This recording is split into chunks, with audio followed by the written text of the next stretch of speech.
Kevin, brother, it's good seeing you, man. It's like a yearly thing. How's Yeah, your year been? How was 2023 for you? yeah, it was a year. A lot of stuff happened. I've worked on the festival for the past 6 months of it. On a personal level, it's been quite the year, but on a professional level, it's been amazing. And we continue to grow the festival and work with local artists and do a lot of great stuff. So yeah, it's been good. Look, we're going to get to the festival in a second. Where are you right now as we speak? Like, in what I'm town or city? I'm in Stouffville at a Chuck's Roadhouse, one of our venues for the festival. We're doing the festival's a week away, so I'm literally in 5 places right now. Okay, so we've been spoiled here in Toronto. So, what's the snow like for you guys? There's no snow right now. We had some pretty bad a couple days ago, and I think we're getting a Mhm. lot more tonight from what I hear just recently. So Seven o'clock. It's supposed to start as we speak. yeah, like So, okay, 100,000 centimeters or something. yeah, something like that. Oh Get my it out of the bad. way now. Get it out of the way now, because as you keep saying, man, you've been working on something for 6 months. This is one of the reasons why we talk each year. What is happening very soon, my friend? Wintersong Music Festival, January 19th and 20th in Stouffville, Ontario. 120 bands, 18 different venues, free party bus. Sorry, psychedelic karaoke shuttle bus that takes people around. Yeah, it's an annual thing. It's a huge for the town, and it's pretty exciting. How did this start? Well, you and I first met in 2017 after the Guinness World Record concert we did. It was 18 days long, nonstop. And the next year, we had to bring Guinness in for the official ceremony, and we decided to make a bit of a festival around that and celebrate that kind of energy that the community had during the Guinness concert. So we have this Wintersong Festival now. It's our fifth time doing it. We do it every year, and the idea is to bring the community back together to celebrate like we did then, and like to offer free, accessible a festival for everybody. Give local artists an opportunity to perform alongside, their heroes, and yeah, so it's a pretty cherished event in the area. How important is this event for this area, especially after, even though we're talking about a year or two away from it, when COVID hit? Oh, it's huge. I mean, the restaurants, when COVID hit, the two industries I think that got kind of hit the most were restaurant businesses and the arts, musicians and performers. And those are the two focal points of this event itself. So, January is, arguably the toughest time of the year for many businesses. And in Stouffville, we give them their busiest weekend of the year. In the middle of January, I think we had 10,000 people come last year. Over a day and a half was the estimate, and we anticipate the same or more this year. So let's talk about this, man, how it works. Here I am. I'm driving through January 19th. I'm driving into the area. I'm going, whoa, what the heck is going on? What exactly is going to be happening when I drive into your parts? A lot. I mean, there's like I said, there's 17 venues this year, from art galleries to bars to coffee shops to museums to the library. We have a silent disco at the library. There's this stuff happening everywhere. There's a youth performance elements, a stage for nurturing young talents, and kind of helping the music scene around here to continue to develop. But if you were to come into town on a Friday to check it out, you can pretty much go to any one of the venues, wherever you see first. Check out some bands, pick up your schedule, check it out online. There's a QR code. And then from there, you can hop on the psychedelic karaoke shuttle bus and travel around the entire event. That's great. For the duration. We don't want to encourage drinking and driving. We want everyone to be safe. We want sustainable transportation. We're working with Music Declares Emergency this year, and an attempt to do our part to, lower the carbon footprint of the event and ensure that we're responsible in the best capacity we can do. So. Who are some of the bands? Are these bands from the area? Is it from the bands from Canada? Are they all around?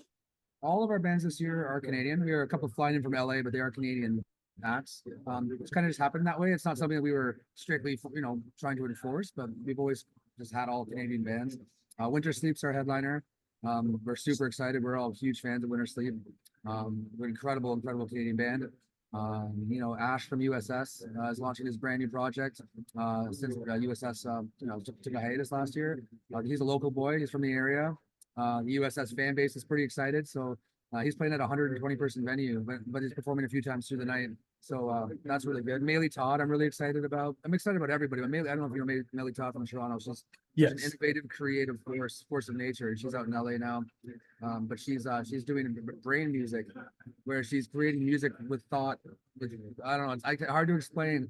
But that's happening at a cool venue as well. So there's so much. There's something for everybody. I want to put a lot of artistic, experimental things into this year's festival for visual and sensory enjoyment. Just to add another element. No matter what genre you like, no matter what kind of music or band, there's something for everybody.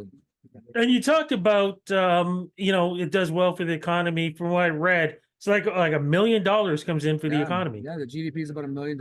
We had to fill out all these forms, through some grants and the government. We used those formulas to show about over $1 million in GDP spending during the event in the middle of January. But this is expenditures on gas and food and restaurants and employment, and they add all that up, and it's a huge boon to the economy at a time when everyone needs it the most. And arguably for me, I think mental health in the middle of January, people need that a lot too. We're all bunkered down in our homes. There's not a lot of human connection anymore in many capacities, and this encourages people to come together safely and affordably to feel human, feel alive, and enjoy music.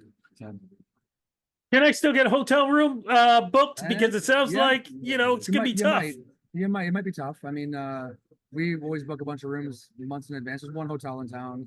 There's 2 hotels 10 minutes down the road in Aurora, but yeah, no, it's tough. Stouffville's not used to these kind of events that draw, a lot of people into town. So I love it.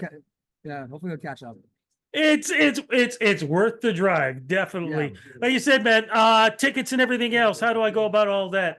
Wintersong.ca, you can go on there. Tickets are the whole event's free. There are tickets for some of the acts to ensure that capacity is not over capacity. But if you go to wintersong.ca, you can find all the information. So wait a minute. So you mean to tell me, knowing the fact that people have spent a lot of money on Christmas and New Year's, you guys go and set this up so it's like, hey, you know what? Most of our events are going to be free because we know you guys, have had to spend so much money over the holidays. That's it. The goal is to remove all barriers. If you can, if you can't enjoy music and community, and we're not going to put a price tag on that. We'd rather see the money go into the restaurants and the businesses that are struggling.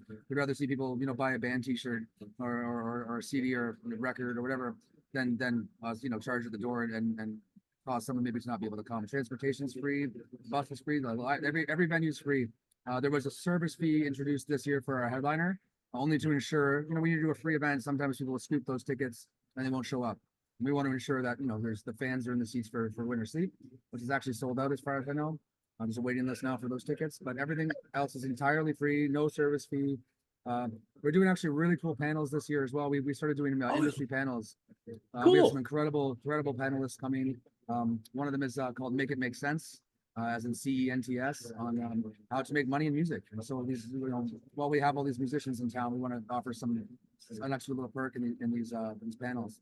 So we got Make It Make Sense, and we got the Musician's Guide to the Galaxy, which is an open, candid conversation about the music industry. We have agents, label reps. We have Yvonne Matzel from North by Northeast. We have this incredible panelists coming this year. So that's amazing, man. I love that. Look, congratulations on this that you do every year. I'm glad you and I get a chance to talk. Just curious, and this is probably an unfair question. Are you already thinking about next year? Yeah, no, we are. I mean, and candidly and openly, we are, because this event has grown so big. We're a team of 4 people that really put this on, and an army of amazing volunteers. Not to discredit that, but 4 planners really that are doing this, and it's grown so big that we need to kind of reassess. Maybe start earlier next year. Or figure out ways to make it, grow the team a little bit, probably. So I love it, man. Listening, wants to get involved, hit me up. I love it, man. Look, congratulations on this. Looking forward to seeing how everything's going to be working out, because it sounds like it's a blast, and can't wait to see what you guys are going to come up to next year, man. Congratulations. Awesome. Thanks for catching up with me every year too. I appreciate the support and appreciate what you do as well, man. You're a legend yourself. So thanks.